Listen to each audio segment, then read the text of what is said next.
السلام عليكم ورحمة الله وبركاته. واني سلام horta marka ugu horeysa umad Soomaaliyeed meel kasta oo joogtaan inteena bogta Allah caafiyo inteena dhimatay Allah u naxariisto inteena nool Allah noo fududeeyo nolosha.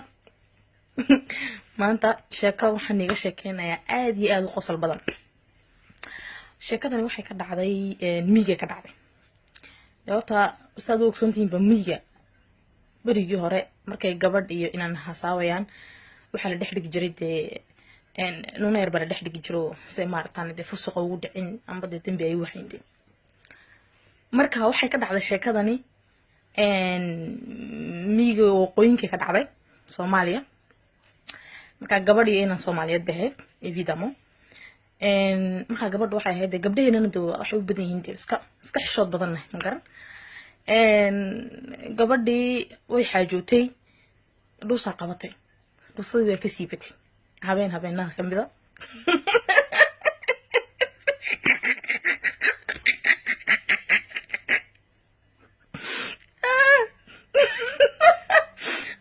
markay dhuustay gabadhii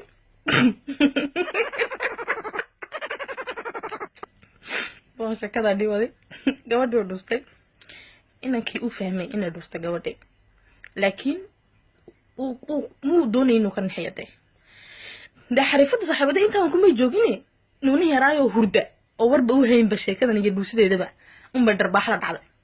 mar maxay aabiyosay maxaa dhuusa qiiqa isku yar qaranaysa daado iska fahmaysiin de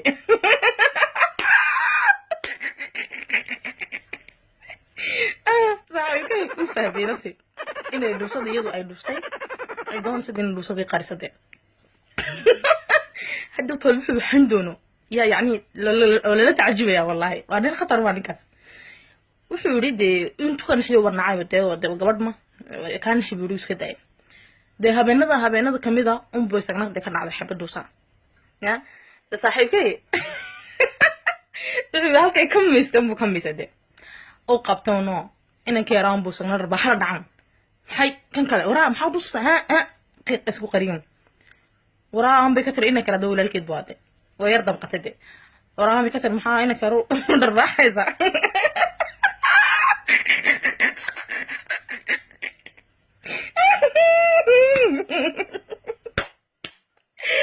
حاجتون وراها هنا كان محا درباحيزا عم بكتر وحوكيهم ناها شكريس كده مكيري كل بكيني دوسا يا درباحي مكيري نكا